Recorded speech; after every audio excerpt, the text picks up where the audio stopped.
Welcome to the Fabric of America, the podcast that celebrates small businesses and the remarkable stories that weave our communities together. We're your hosts, Melissa Otto and Matt Banover. Matt is a fashion designer passionate about storytelling through style.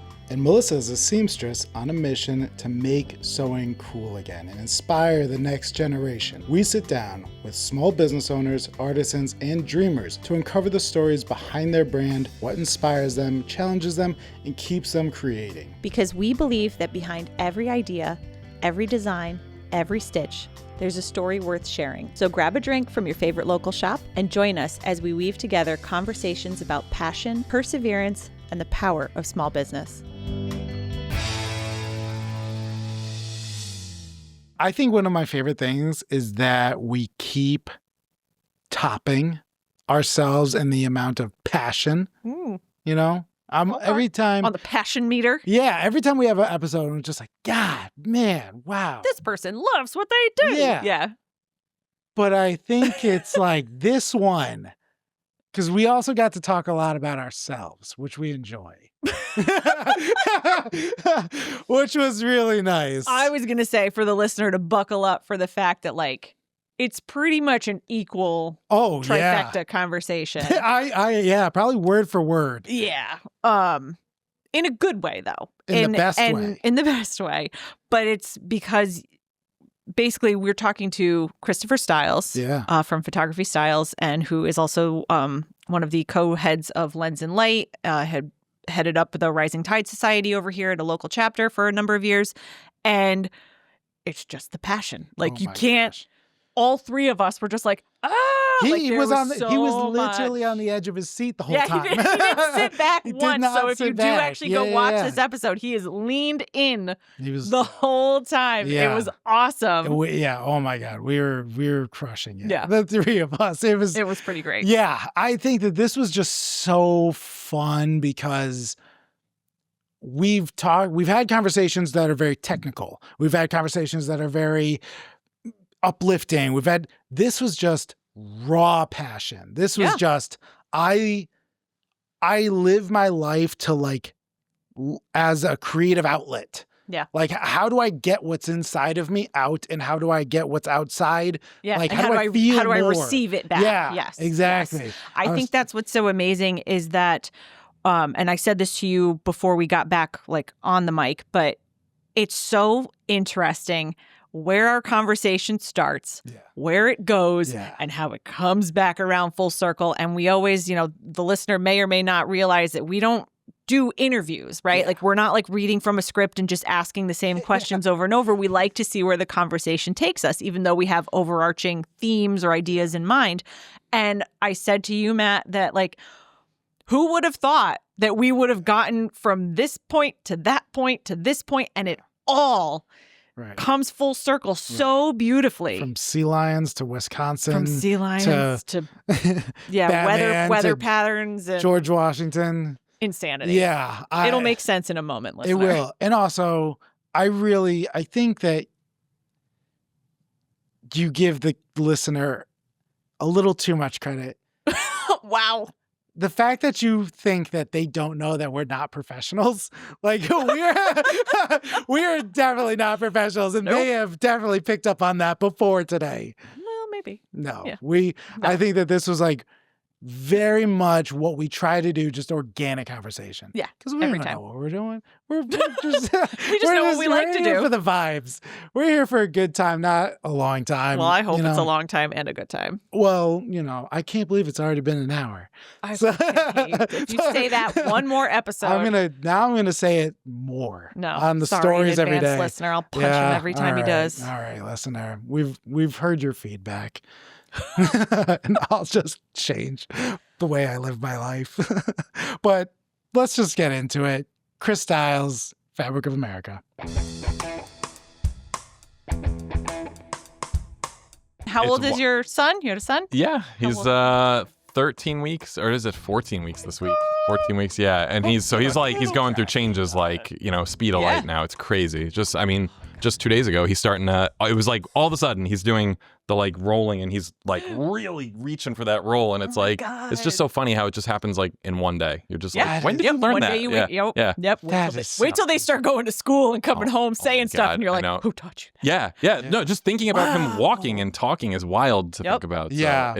One of like mine and Eric's best friends, he's got twins, and looking at his twins through his eyes, he's just fascinated by their existence. And like, I'm fascinated also. And I'm pretty much team no kids. And so I'm just like, it's pretty wild, just proxy watching this unfold. Yeah. It's one of those things where I also tell everybody, if you're team no kids, I mean, we were essentially team no kids up until just last year. So, really? Yeah. Oh, yeah. We were, literally had a conversation with parents like, it may not happen. Like, maybe it's not for us. And then there was a conversation that kind of started flipping the switch, and then there was a realization. So, and now, you know, again, check the box. Now that we have him, it's like, oh, I can't imagine life not without having. them. Yeah. It's a very strange feeling. But I understand. I've been on all sides of the spectrum, so I understand each way. So. I do think that it's nice that people our age now are just having that conversation more, and it's like the expectation that you're just gonna get married and have kids is lessened. It's like, okay, well, let's just talk options. I think it's good to have that. Yeah. Kind of like instead of on either side of it feeling the pressure or forced to do it. And also so, like some sort of societal timeline. Not just like, inflicted. Hey, wife, you know, it is time for you to have child. Yeah. Abandon your dreams. Yeah. You know, that's a great segue too, because now you're still in the newness of it all, but you're a business owner, you're a community leader, co-leader, and it's a balancing act. And I've never felt already more of a juggle, and we haven't even I feel like we haven't even started. Like he's not walking, so it's like once he starts walking, it's like oh my god, talking about juggling. Yeah, it's truly like survival day by day, trying to figure out how much time can I put into each thing, and then hoping through time that I'll be able to get a routine down so that I know. She's laughing. That's why I did this. Do you know why I laugh at that? It's because every time you'll come up with a routine and you'll go, it's gonna change. Oh, this is good, and then your kid changes, and then you're like, yeah. Well, there goes that routine. It's already time happened to make with a new sleeping. routine. Yeah. But I'll tell you something. You get really good at making new routines. Yes. Because you have to, or else. Well, business owners are adaptable, right? Right, We have right. to be, so we're already in a good Have position. to be. What's your wife do? She is a ocean surveyor. So so it's essentially Just talk about her for the rest. No, it's good. No, she's way more interesting.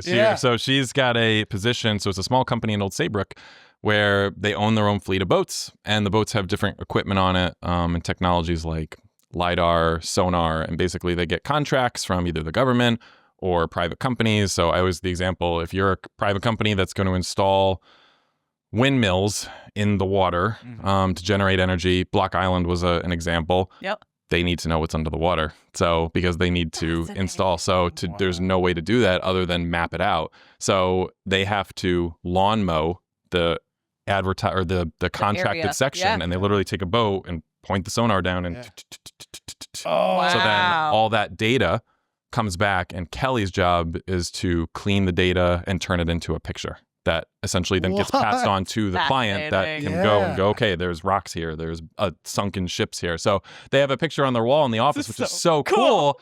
That's like after I think it was Hurricane Sandy was the one that came up here, right? That's what I'm thinking of. That was like they like downgraded it. It wasn't really a hurricane, but really it was gigantic and actually did an enormous amount of damage. So in Long Island, especially too, on there's so many boats that just sunk, like small little boats. And they have pictures of just like boats that are just underwater. And it's just like, and it's cool seeing you can clearly see it. Like sometimes when they're looking at the data, they'll find something interesting and it's like, oh, you can see the name of the boat, like just from the data scanning it. So it's interesting. Yeah. Wow. Now, is that like a 9 to 5 or does she just go randomly? It's a majority, For the most part, it's a 9 to 5, but they do have, just like us, like it's project work because they get contracts, Yeah. and then the contracts So are due finish it certain out. time. So they once they are getting close to the end of the contract, they start doing a little bit more. Like right now, unfortunately, she just got back to work, and they're being really cool about it. Like, hey, we'll figure it out. They're letting her work 3 days at home, so just 2 days in the office, which is really helpful. But also, we have these projects due in April. It's the reality of it. So if you can put in more time, go for it. Now, do you think with your career as a photographer, take the question right out of my brain. does that go for it. help or hurt? Like, how has that been with building a routine, like having balancing a more flexible schedule, but also more spur of the moment demanding schedule? How does it help? I guess that's the question you're saying. Does it help or does it hurt? Yeah.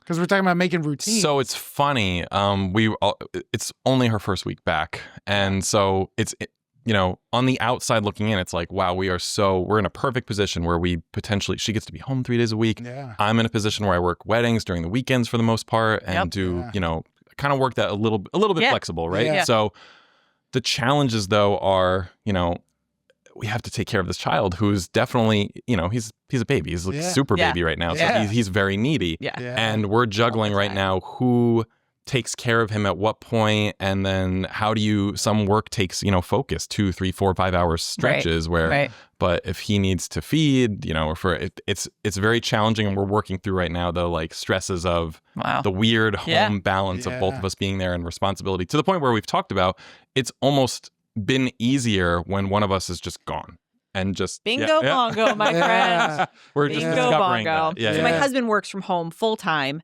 and even throughout, early on, I was doing my business from home. So similarly, but it would be like he would kind of go check into work. He would go clock in, and that was his thing, and I was kind of more responsible doing the baby thing, and then kind of parsing my own work here and there. But now that I have a business and a location and all these things, it's a godsend that he's home and can get my kids off the bus and help get them on the bus actually in the morning. So like we have a very good routine going now in the aftermath, but also because some circumstances change with the business. But when I come here, I'm like all in on the business, and then I go home, and then I'm trying to like switch modes and go back all in on the family life. It's tricky. It's very tricky and quickly to switch back and forth. And especially when you're working in the same environment. So working from home, like you're saying, is a little bit, you're like, I could take 10 minutes and go be like dad mode, and then you got to come back and you're like, wait, what was I doing? What was I doing? Yeah, and it takes time to re-engage what you were doing. It's a lot. Like parent business owners are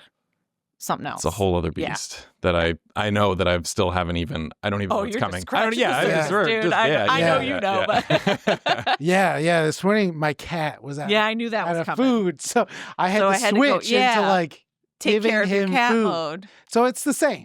It's essentially, I get the responsibility. But something that we've talked about a lot, and something I tell a lot of people when I'm trying to explain like what it's like being a business owner. The most difficult part is not the doing it, it's that switching. Out of the mode. And I think that is something that you're touching on so brilliantly with parenting. Yeah. And it's the same thing with like if you started a business, but you also have a part-time job or have a full-time job and you're trying to make the switch. That gear shift is the most difficult part. Yep. For the first couple of years, because I brilliantly started my business during COVID, I needed many different jobs to pay bills. And the switching was the hardest part. Was just like, okay, I'm delivering pizzas and now I have to sell luxury clothing. And now I have to and it was just like, that was more draining than doing whatever the other job was. It is. The mental gear shift is wild how difficult it is. But it's interesting to hear that it spills over into like parenting and all that. It's just like, it doesn't matter what it is, but the mental shift is very draining. Now, when you went from weatherman to photographer. Yeah. There's a lot of transitions in here. Yeah. So let's start at the end kind of. Was that a clean cut? Did you kind of do both? I did both. Okay. Yeah. So that's why I'm listening to you talking about the switching, and it's like, and there's so many multiple conversations here where it's like when I moved into jumping ahead, Yeah. when I moved into photography, I was so excited to just have less transition. Yeah. And then as you build your business, There's so much there's more. so many. You're like, why did I do this to Then you myself? start realizing there's all the Yes. different parts, and it's like, well, no, I Yes. still feel like I'm constantly Micro battling. Can I just? Yeah, I just want to go back to because you and I are gonna just bond today. That's it. Yeah. When I was in grade school, Yeah. I wanted to be a weather person Oh, so yes. badly, and I would go. I had a science teacher who was really into the fact that I wanted to be a weather person, and she would take me outside, and we would look at the clouds, and we would like, which way is the wind blowing? And then she would let me go do the morning announcements at the office, and I would tell them the weather, and I would tell them the moon cycle and all this shit, and I loved it. And there was like an awards ceremony or something one year, and she gifted me a kite. Like I got like a special like kids who love Oh my science, and she God. gave me a kite. And my mom still talks. She's like, "Remember when Mrs. Clarrington gave you a kite?" And I'm like, "I do." Shout out to Like, Mrs. Clariton. Carrington, sorry, I fucked that up. Yeah. Mrs. Carrington. But I really, like, for many years, I was like, I'm going to be a meteorologist. Like, There I was is- so into it. Twisters. Yeah, like, yeah. oh, You were all on. I yeah. was all Yeah. in. Oh, all so, in. So I there is loved it. such a strange thing in this in the meteorological world, weather world, whatever you want to call it. So many of us have had that weird attraction or passion to it as young kids, like super young kids. Like I mean, I remember watching. You went there and did it, though. It's. You know what? It was a wild ride. I'm glad I did it, but I'm super happy that I'm here. Right. And it was and I'm happy how it adjusted too. So I planned to go on air. Like I was all in. I did it in school. I did a year of embarrassing myself and making these tapes, and you put yourself out there. My poor wife now actually was in school with me, and she would occasionally record. So she would be recording and taking care of the tech while I was doing the actual video part of it. But you had to practice. There's no teleprompters. So a lot of people don't realize that on the news that the weathermen don't have teleprompters. I did not know that. It's ad lib every time. What? Yeah. Oh yeah. Wow. That's why it feels conversational when they're doing it, because it is conversational. They're putting just together a looking at the slideshow map. every day and then Wow. just kind of running with it. So we had to practice doing a full take. And I struggled. And this poor girl watched me do like 100 takes in one night. And I was just like, no, I have to get past this one part. And she's just falling asleep at the desk. Like, Yep. She's so like, got the ick.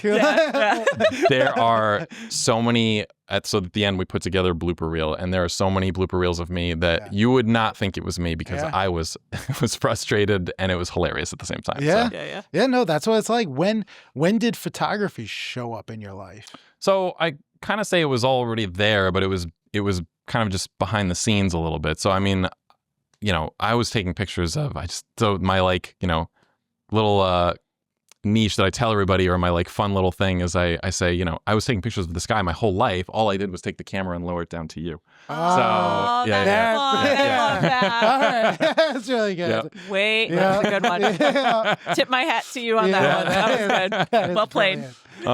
So yeah, I mean, I was like, pseudo taking photos of certain things. I remember my dad's like first digital camera, which was it was a floppy disk. Like, so the camera was like, it was massive. bulk. Yeah, and it took 10 photos probably. That's all you had could fit inside of it. But I remember being so amazed by it that you could just take digital pictures. So at some point, so I did the weather thing. I got a job in Wisconsin.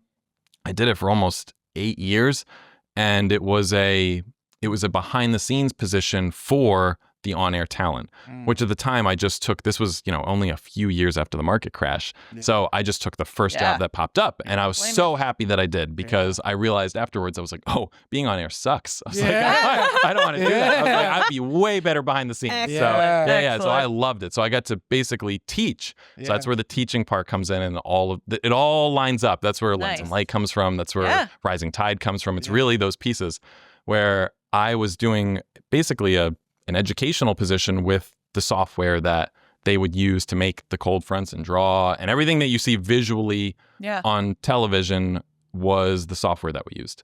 So I would train the whole weather team. I would spend 1 to 2 weeks with them, literally classroom setting, 9 to 3. Okay, like me at the board, like this is how you do this. Yeah. And then I would travel to the next TV station. I would go home for a weekend, and it was travel all the time. So I was on the road. My last year, I was on the road like 88% of the year. Oh my That's God. nuts. So, but I mean, I got to work in Hawaii. I got to work. so cool. I know, right? When Yeah. that job came up, it That's was an like, opportunity, yes, right? I will, Like- yeah, please. Yeah, the weather in Hawaii. Yeah. Like, sure. Yeah. That's awesome. Now, wait, expand on the teaching portion, because there's something in there, I think, if you go down this. So what does that look like in those different realms of Lens and Light and Rising Tide? And we'll talk about Lens and Light a little bit later, but like, what is that teaching aspect? How does that kind of share? How does that share? Yeah. So, in that position, so I went into this full, like I said, ready to go on air. And then there was just kind of I took the job that was available and realized quickly how much I loved doing the teaching part of it. Yeah. And the piece to that was, I think I've always enjoyed hospitality, which is why I'm where I'm at here. And I love it. I love this community. And the teaching part of it was really cool because I got to see with the weather software, I loved the weather portion of it. So I was learning this, and I got to see a project from beginning to end, and the individuals, if I saw them, like a light bulb come on, especially, some of the meteorologists have been there for 30 years. So they're, people who are like ready to retire, and it's not everybody at that age level, but learning new computer skills is very hard for a lot of older people. So, that was always a hump to get over for a lot of them. So if I saw them either just get excited about it or learn or go on air and actually use it and have success, it was such a good feeling. It was like, okay, I did my job. They're happy with it. Yeah. Almost like a pay it forward, right? Like you're getting them to go somewhere new that they were maybe resistant or reluctant to do. Yes, and I didn't know for success. So cool. And it's a deeper, I think it's a deeper, I'm very passionate about the things that I'm passionate about. And that's kind of what I talk about in the photography world with my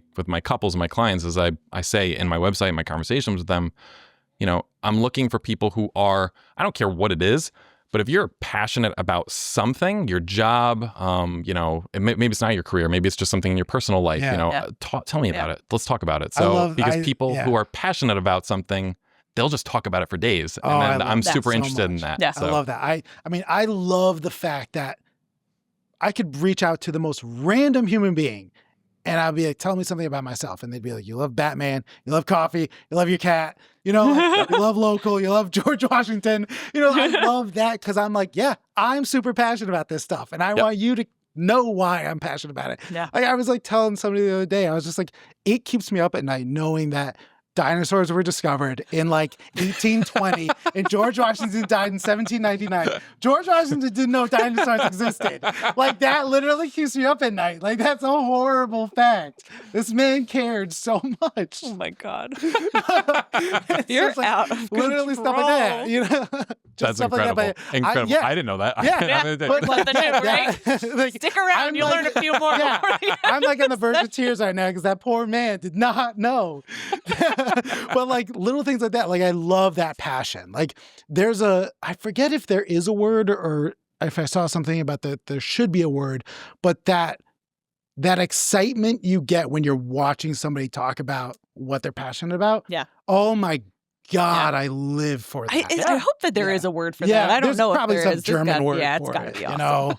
Yeah. Like we talked about, what was the word? Herkle-durkling. Herkle-durkling. Yeah, when you stay in bed too long, even though you know you have to get up. It's called Herkle-durkle. It's called Herkle. Okay. I've heard that a couple of times. times. I walk away with so many things. Yeah. Yes, exactly. But there's got to be a word for when you watch someone else light up and you light up because they light up. Yes. There's got to be an expression. There has to be a German word because they're all about those like vibes. Compound emotions. Like, they have words for vibes. Like when you, what is it? Schadenfreude, when you get pleasure out of somebody's misfortune. Oh, yeah. Well, that's the opposite of what we're talking about. Yeah. So like if you have road rage we're gonna find it. And the other car, you hate the other car and then they end up getting pulled over and you're like, oh, hell yeah. That's karma, right? That's Schadenfreude. When you're just like that satisfaction about somebody's misfortune. Okay. Well, we're going to Where did you find this information? Psychology 101. Yeah, it was actually Psych 101. I was taking that. But yeah, so anyway. Back on track. Back on track. Steer the train back on the tracks. Back on track to me about teaching. But I love that because I had the same thing where I wanted to be a teacher. And then I started doing retail. And my whole back even further I love it. me. I'm sorry, we'll keep going. I wanted to be a marine biologist. Back to Kelly. Also Back that. to Kelly. Yeah. Oh. So I did basically, too. Melissa and I wanted to be you and Kelly. Yeah, pretty That's pretty much it. I wanted to study sea lions. Like that I was wanted to really. study jellyfish. Sea And then I lions. was like, no one pays humans Yeah, to that's study jellyfish. Yeah. So then I didn't. So then I went into psychology. Wanted to be from 12 to 20. Wanted to be a clinical psychologist. Realized that I hated it. Went to history. Wanted to be a history teacher. Got out. Got a job in retail.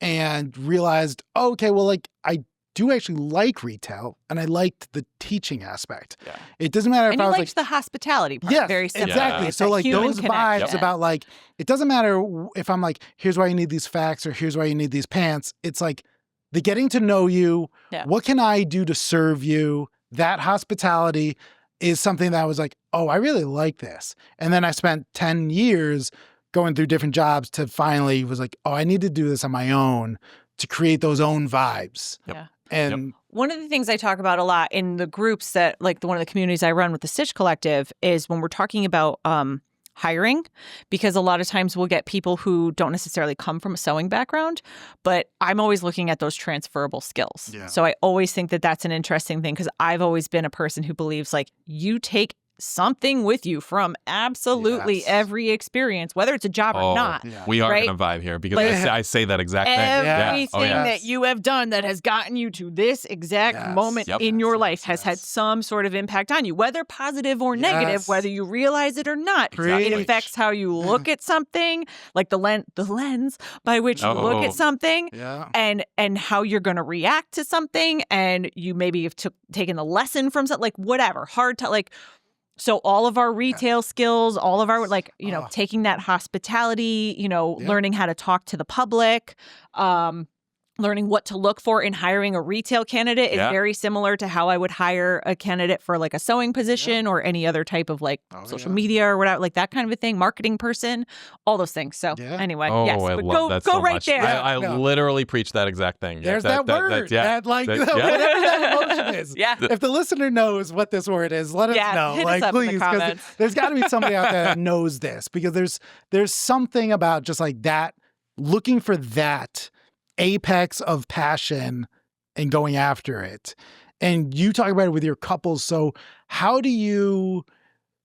Oh, wait, hold on. We're gonna put a pin in that because we didn't stop talking about Oh my God. the Lens and Light and Rising Tide. So then you get into these groups, these communities.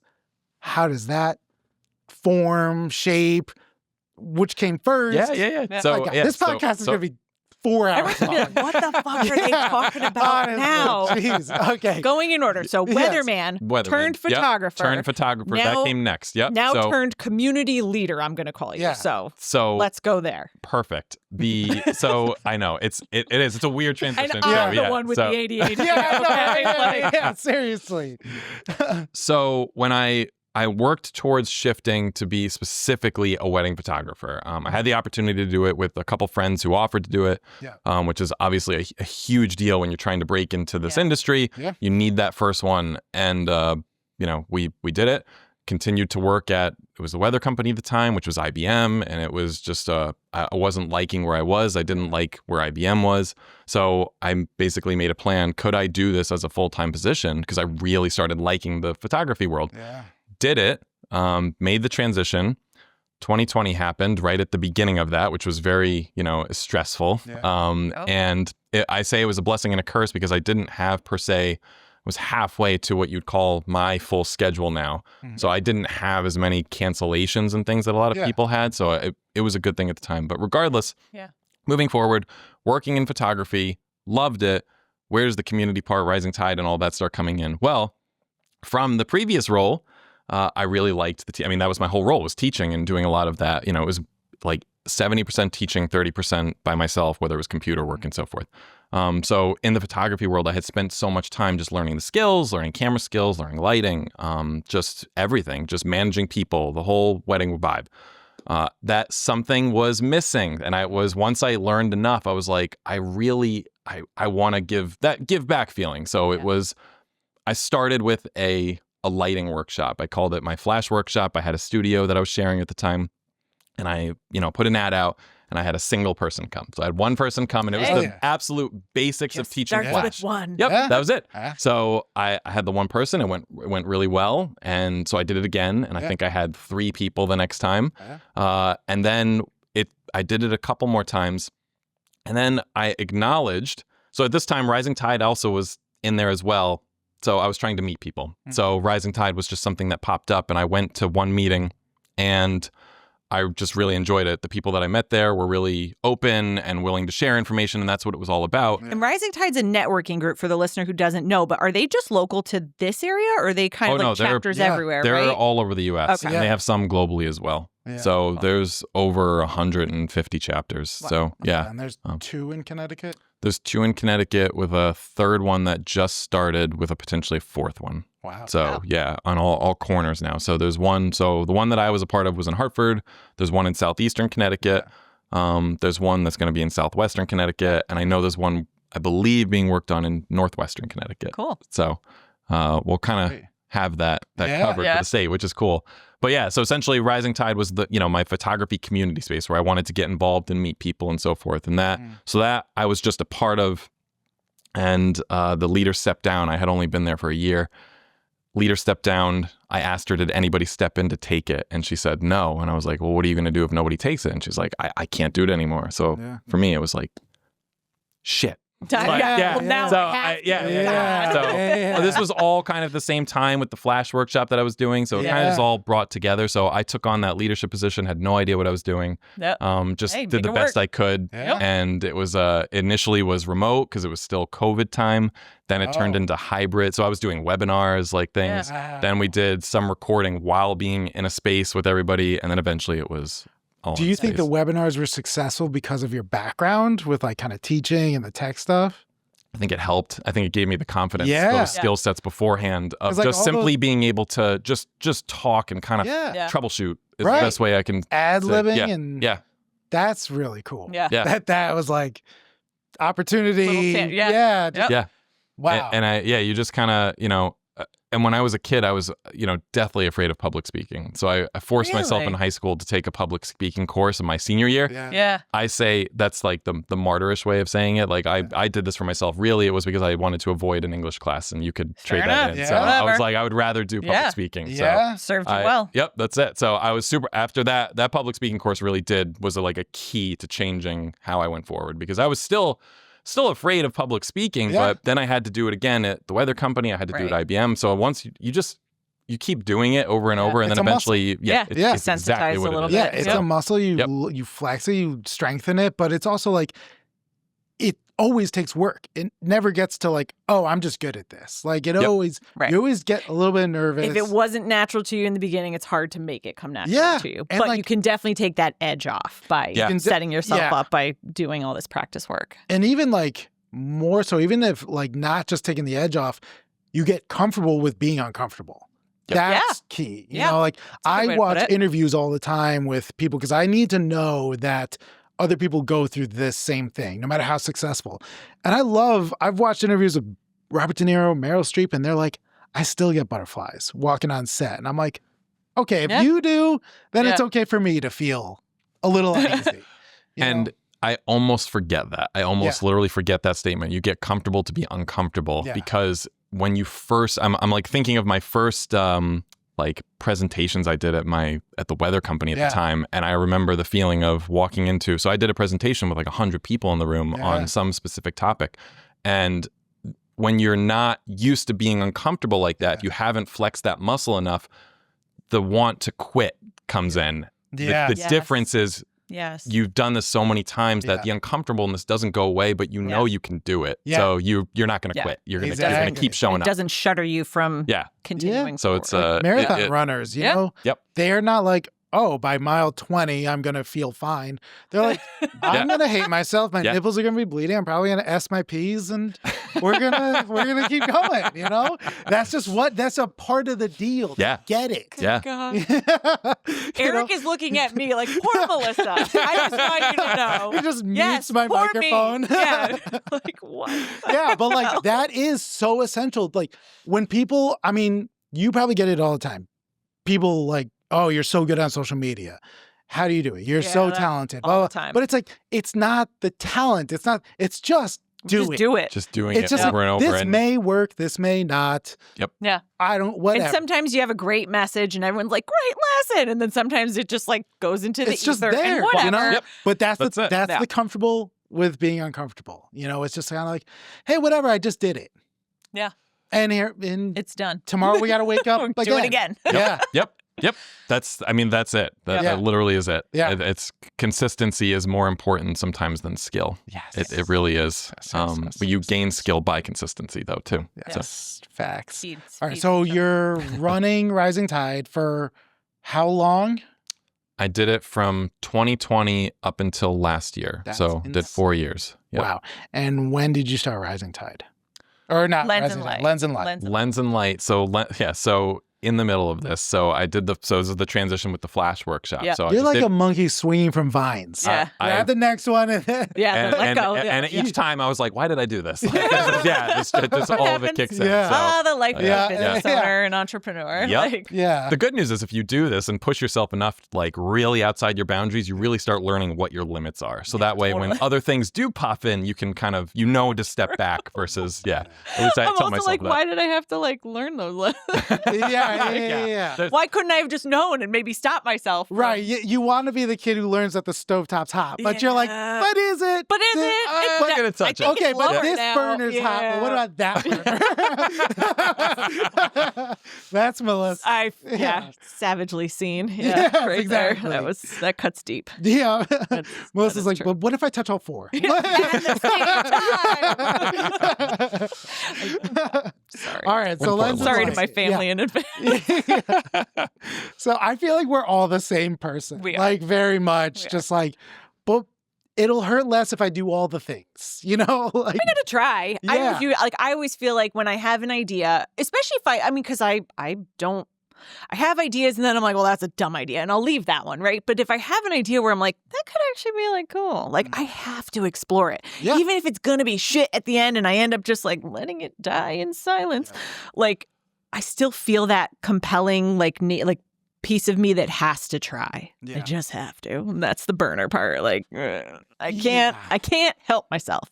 Well, you're the discoverers of the world, we wouldn't have all this cool stuff without that. Someone's That's giving very it a nice shot. of you to say. Yeah. you're the Magellan. Yeah. Oh, Yeah. Back to George Washington. Mel Gallon? Dinosaurs is all that's coming in my head right now. Exactly. You're George Washington Oh, giving us gosh. freedom. Hey, Yeah. okay, cool. My head just got real big. Yeah. You're like, oh, okay, never mind. I'm cool now. Yes, exactly. And you know that dinosaurs exist. So that makes I you know better than that's. George I know Washington. that's crazy. No, I take that back. George Washington's the best. All right, so I Lens can't and wait. I would Light. love to just scrub through this episode right now. Yeah, there we go. Like, Yeah, I what? know. What the Yeah, I know. Yeah. The listener's gonna be like, Sorry. I feel like they're getting somewhere. Yeah. Okay, so Lens and Light. How and why and when? So And there who? was my own workshop was going, so I really enjoyed doing that. And there was I saw an individual, and I think Shannon, SMS Photo. Yes. I acknowledge, I just kind of had seen that specifically her flat lays that she's constantly advertising Yeah. were beautiful. And mine were terrible, I felt like. So I was just like, so I had this idea to, instead of me just teaching, why don't we get somebody else to teach their skills that I'm not, I know she's better at it than me. So this would be really good to continue that, let's get this. Yeah. And all in my head, I was just like, we have so many there's so many photographers and just content creators and so many individuals in this state alone that are looking for information on Google and spending so much time where it's like, we have these talented people. So I want We could get just the talk people. to We each could just talk other. about it, That'd and be yeah, crazy. it'd be Yeah. amazing. Yeah. So I asked her if she'd be interested, and she said, "Yeah, I would love to do that." And in the conversation, probably like, I don't know if it was that same day or maybe the day after, but this is where it started. She was just like, "Hey, I know this person." As I've knocked this mic here, she's like, "I know this person would be really good at this specific skill set. Would you want to take her on to potentially teach?" And I was like, "Yeah." It snowballed into 9. So the Wow. first, Wow. So your first one had 9. had Lessons? nine Wow, instructors over instructors. 2 days, Holy just moly. in my studio in Hartford. So put together this Wow. event. I was like, how hard can event planning be? How challenging can it really be? Just, put some cool people together and that's it. Everyone will come. One bag, right? Yeah, exactly. One bag of chips, one jar of salsa. That's it. Print out the MapQuest directions. 100%. Yep. So it just it just unfolded to 9, and finally it was like, I think this is a good number. And I put it together. Everybody was really passionate about what that was the key thing, is that I found people who were passionate about what they wanted to teach. And it was all local photographers in Connecticut. And it went really well. So the first one we did, I want to say, had 20 attendees who came. Nice. So it was a good starting number. It was a great starting number for, and obviously like a student to teacher ratio was amazing. So conversations were excellent. And I had a really good feedback. So this is the key to where Lens and Light is now. One of those attendees was Jennifer Zapatka. So she came and she was so excited to jump in. She said she was like, when you advertised it, she was like, I've been looking for something like this because there was a previous gathering called Inspire that she used to go to, and she loved it, but it wasn't happening anymore. And so she came and talked to me afterwards and said, I've been looking for somebody to do something like this with, because I want to also do like this kind of event, but would you want to do it at a bigger scale? And the first thing I said to her was, no. Not doing that. Totally. She'll talk about this. I was like, no, there's no way. I was like, I just did this one, and I was like, I have to run my own business, and it just was. There's no way I can do it. This is again more naiveness. I went to one of the biggest photography conferences that's in Las Vegas very shortly after this, and after I told her no, and it's called WPPI. And, it's huge, thousands of people. It's, exhibitor floors, like every name brand under the sun, that if you're a photography business, you want to be there. And I walked around, attended with a totally different mindset, because now I'm in the mindset of like, how would I do this if I was doing it like this? And by the end of it, Jennifer up, and you're like, as soon as it was over, I was like, I could do this better. I was like, how hard can this be? Actually, it does. It just keeps coming back again. I knew the pain of what I just went through, and somehow just forgot. No, what's so funny? I had the same moment where I was thinking like, I can't start a business. What the fuck? Like what? How? What credentials do I have? Yeah, I was like, I'm a small-time seller at a small boutique in a small town. And so I went but the idea of was like starting a business had come up. And so I was like, all right, I should probably go and like see these other businesses out there and see what they're doing. So I started going to other stores. And then I was like, the biggest stores, the biggest hitters in this sector are Mitchell's and Richards in Greenwich and Westport. And these two stores, I mean, they sell every name brand, Loro Piana, Hermes, Tom Ford, Keaton, $10,000 blazers just hanging. Like, oh yeah, do you have this in my size? Like, whatever. And so I was like, I gotta go. These guys are titans, gods walking among us. So I go there and they're talking to me and they're just the worst. And I was like, this is it. Wow. Ouch. I could do this better. And that was all I needed. That's all you needed. I was just like, if this is what's out there, I could do this 10 times better. And that was the spark that I needed to just be like, okay, jump. Like, just go for it. That's I know amazing. exactly that feeling. The experience and the passion that you bring to the table. So when you see somebody else doing it at a level that's not up to your standards, you're all of a sudden vision of this titan changes to like, You're just a man. Exactly. And that's why like that hospitality. It can be a good and a bad thing. Yeah, you actually definitely, start doing definitely. it. And that's where that hospitality feature comes in, because it's kind of like basic hospitality. If you're having a party and you notice like, why don't they have like music playing, or why don't they you notice all those little things, and then you're like, for your own business and what you would want to put out to the world, you're like, but why aren't they talking about this? Why aren't they asking me these questions? Like, where's the education portion, which I think the three of us connect on a lot. So first conference, you do a conference, 20 people. Second one is the following. So I did that version of it. The same 9 instructors, we did it again. So we did do it one more time. Also in your studio again? Also in the studio again. Nice. We did that again. And it was at that point where Jennifer was starting to talk to me about this, and I knew that I wanted to make the bigger one. So she knew what was up. She knew.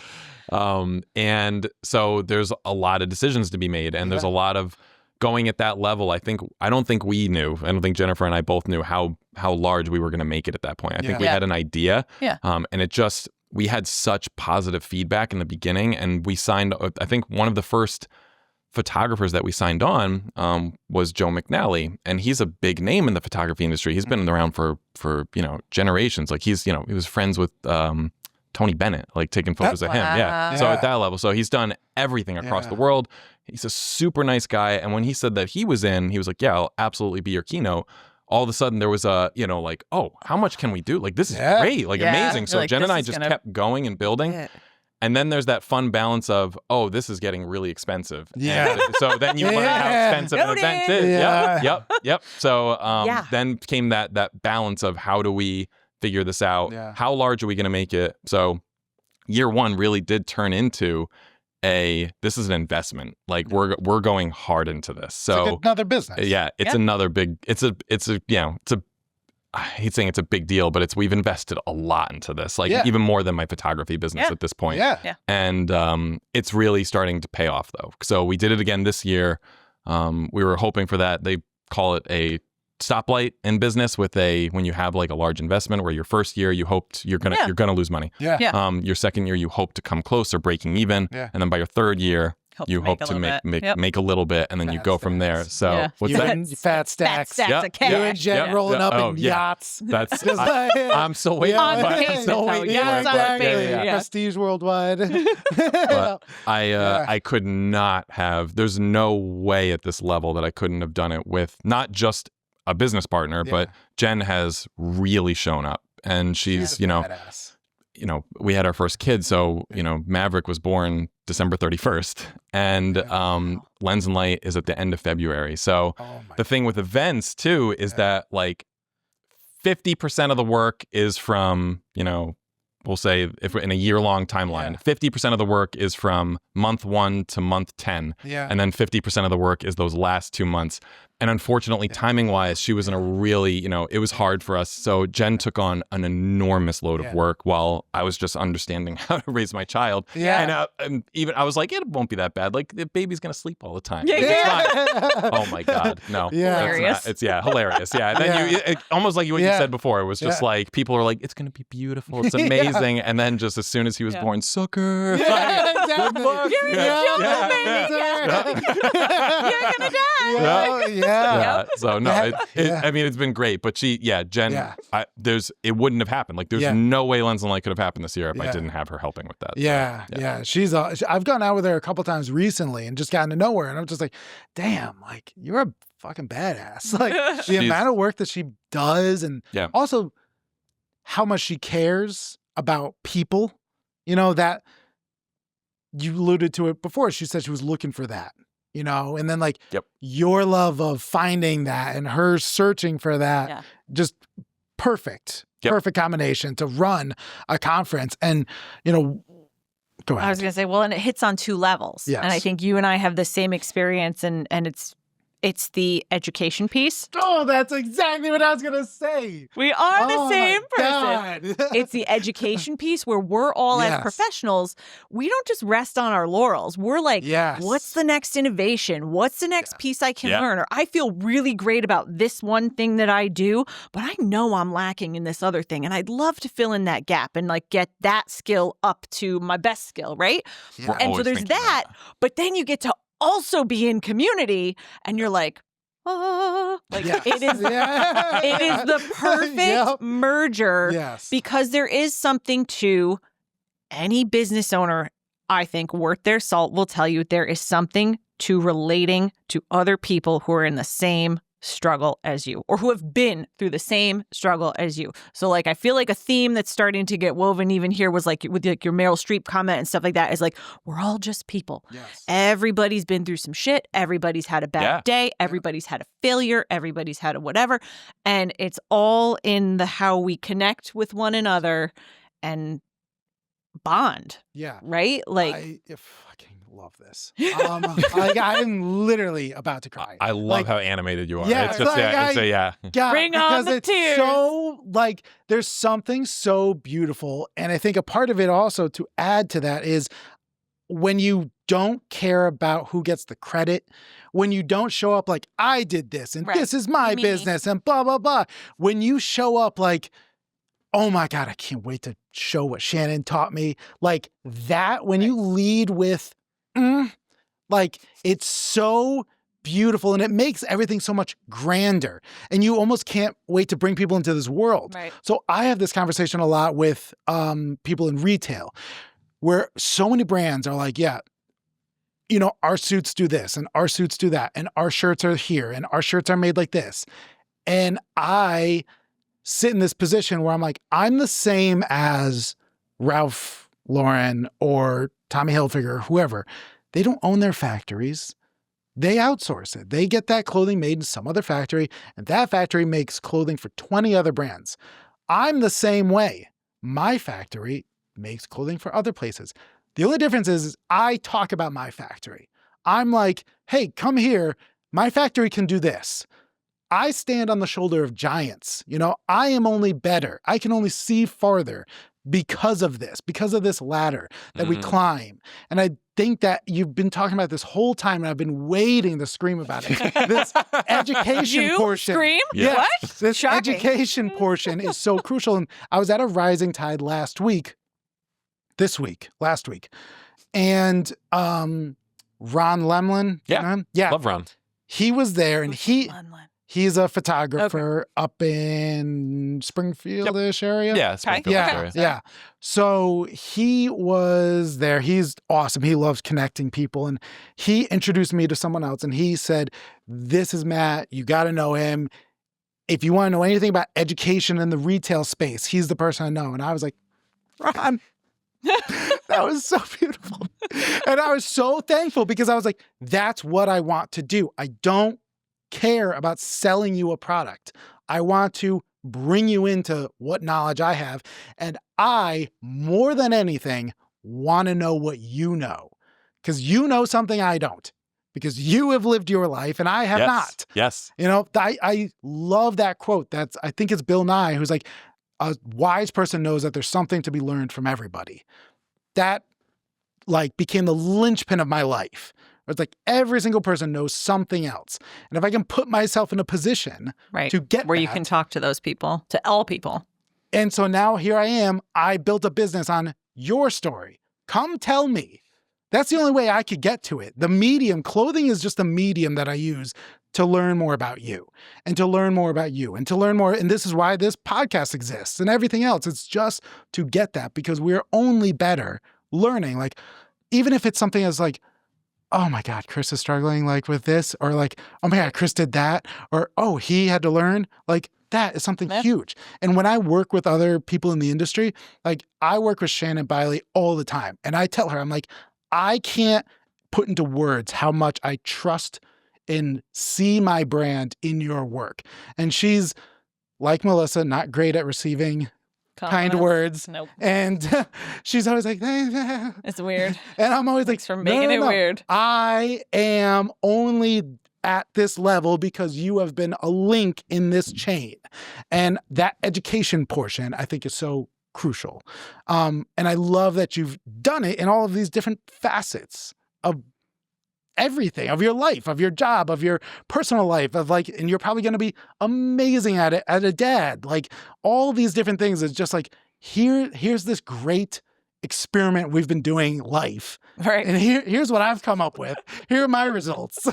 What have you got to show for your work? You know? Yeah. I think that's beautiful. I think that's absolutely beautiful. I love this entire story. I love how you just projected that. It is and no matter what, everything else that we do, whether it's photography or your retail or your business, it's all just the stuff. It's the tangible stuff that virtually has no emotion behind it. You have to bring that to the table. Yes. And we're all humans just doing the thing. And that is the single piece that brings us together is that what you just described is that storytelling. Because everybody's an expert at, and it not in a bad way, an expert in talking about yourself because it's your story. Because you know. Yeah. So you know the tell most me. about your own story. Exactly. Right? Yeah, Like, but you have to have that fallibility to be like, just because I'm the expert at being me, does that mean I know anything? Yep. Cool. You know how to be you. But like, what else? You have no idea what it's like to be a woman, to be a weatherman, to be left-handed, to be whatever. There's something. Be a cat dad. Yeah, to be a cat dad, which is the hardest job, if we're being honest. There's something, there's something that you don't know. Just lead with that openness. Yep. And like, it was our previous guest who said, oh God, what did she say? The door presents itself, the door's open when you say yes. Yes. When you just kind of open yourself up to those opportunities, you'll never know where you're going to go from there in an upward way. I was going to say that I think you hit on an important point too, when you're leading, not even leading with your fallibility, but when you are able to humble yourself to say, I don't know everything.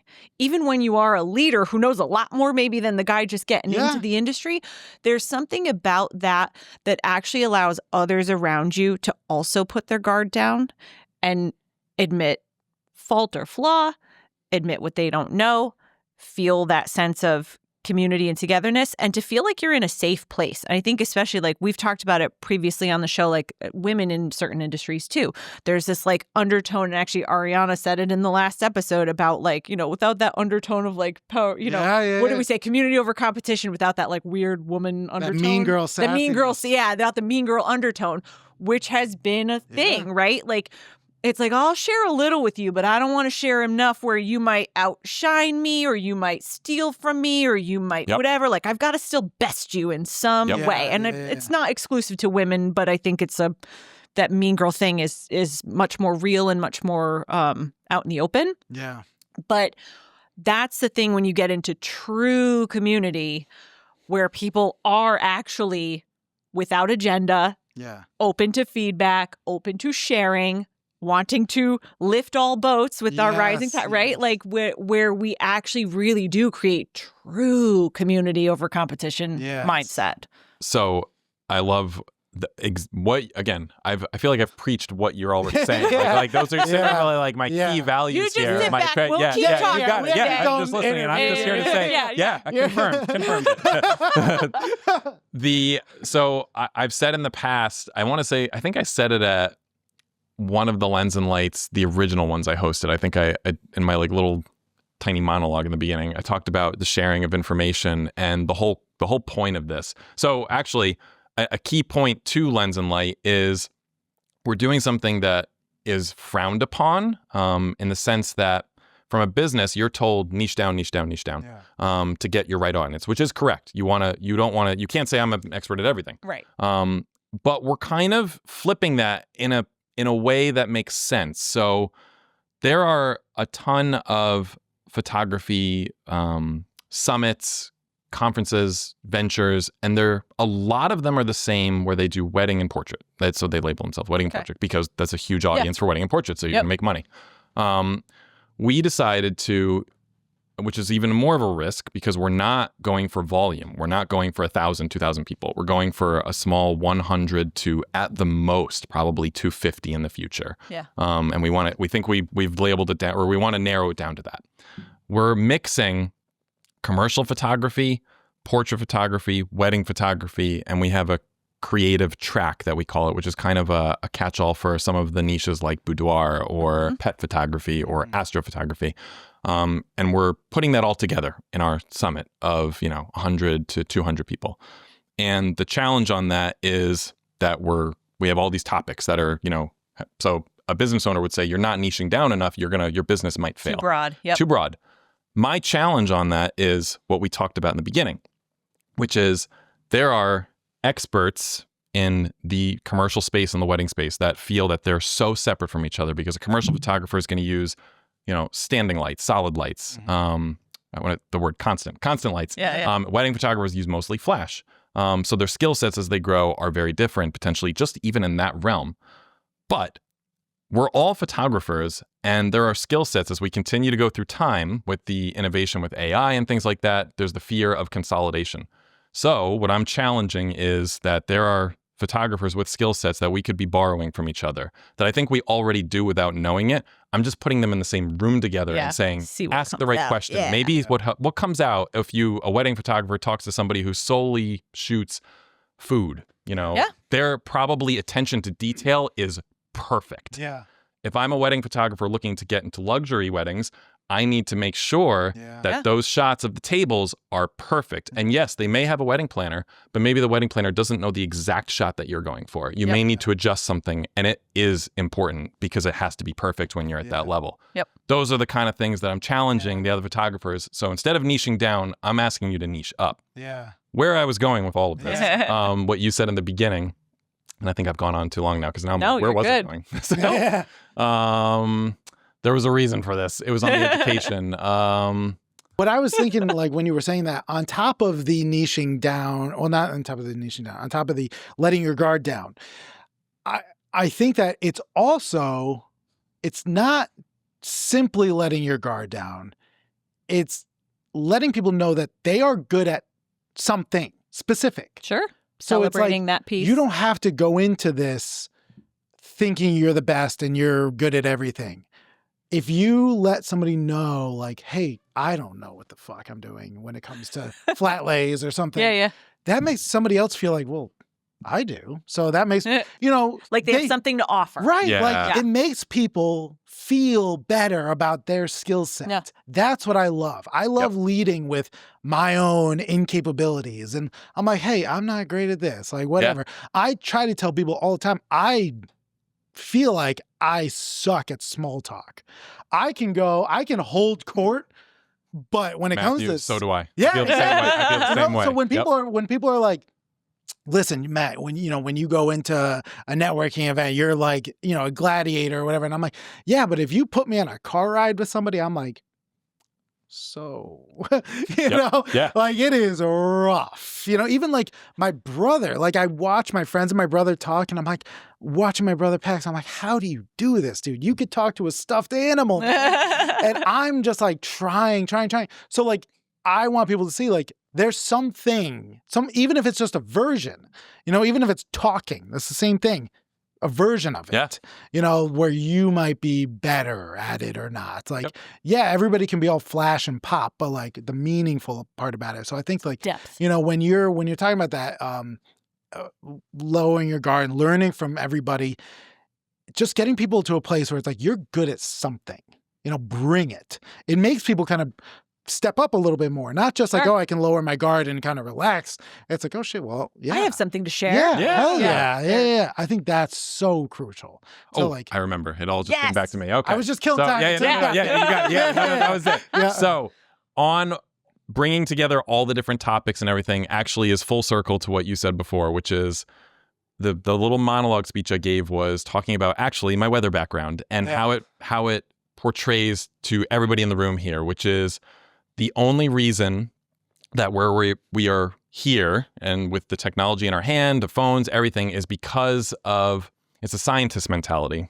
I'm going down this path is they share knowledge because every lesson that they learn, they don't gatekeep because that's the only reason that we have all this stuff is because there was a continued learning between each thing. So there is this, what you said, there's somebody who potentially wants to share a little bit, but they're going to keep the good stuff for themselves or they're afraid to, share because they might be better than me. There's an ego to that where Lens and Light Foundation, essentially in the very first one, talked about we're putting that at the door, we're leaving that at the door because I want you to all think of it in a scientific aspect where you're all scientists today now and you're going to, everything that you discover, you're going to let out because the secret goal here is we want Connecticut's photographers to be the best. And the only way to do that is to raise everybody up and share that knowledge. And if I'm really good at something, a very specific skill like photographing, photographing you, I've perfected it. It's so good. I want everyone in that room to learn it. And essentially I'm not afraid of someone being better at it than me because I know that I need to learn the next thing. Kind of what you talked about before. We're already endowed with that where I already want to learn the next thing and I want to keep going. So I want to challenge myself. Yeah. It was Isaac Newton who coined the phrase, like, I can see as far as I can because I stand on the shoulder of giants. He talks about how he invented calculus only because other mathematicians had laid the groundwork. And because of Galileo and because of all of his contemporaries. He's like, there's nothing special about me. I am just alive and you have knowledge and other people have had knowledge and I learned that knowledge. That is all I am doing. Dang, I think I said that at the first one, so now that wasn't me. Dang it, he already said that. You know what? We could do like Michael Scott, where he's like, he gets 100% of the shots you don't take. Yes. Wayne Gretzky, Michael Scott. We could do that. Isaac Newton, Chris Stiles. But but the other part of that is I study sales like a language. Like I read all these books. I do all that. I loved learning. I've read To Sell is Human by Daniel H. Pink, and he talks about how every single person is a salesman. Like you're selling no matter what. If you're trying to convince your boss to give you a raise, if you're trying to convince your kids to eat broccoli, if you're trying to sell a car, sell clothing, sell your photography. Get a job. Yes. Do whatever you need to get or sell.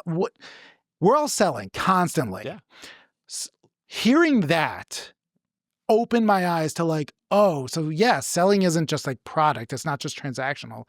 It's also like emotional. There's an emotional transfer. And that's what opened me up to exactly what we're talking about the photography. Like you may shoot food or you may shoot weddings. There's something you can learn. Same thing with how I sell clothing. I might sell custom clothing. You might sell ready-to-wear polo shirts.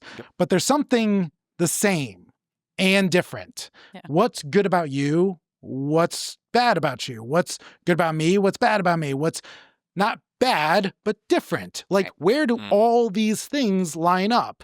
You can do that in your business. I wouldn't do that in mine. Like, things fit into these buckets. It adjusts your, and not to overuse again this like the lens by which you see things through, but it's exactly like you said, like where, I might have thought like this person just shoots food, but what are they really shooting? They're shooting detail. Yeah. There's a clarity, maybe there's a focus, there's a way to the lighting, there's a way to whatever that someone maybe can extrapolate those same ideas and put to a flat lay or something else. So it's all how they're receiving and then retranslating the information back out for their purposes. Or come up with something new. Like you said, it begets the next, the next thing. So that's so cool. Well, so, all right, one thing we've gotten to asking all of our guests is to give like a shout out or uplift either a local business. It doesn't have to be here in the state, but like something that just friends, peeps, restaurant, whatever. Anything like someone you want to shout out who deserves a little accolade. It could be a couple. You already did Shannon. No, actually, and I'm trying to. No, I take that back. Shannon deserves none. Wow.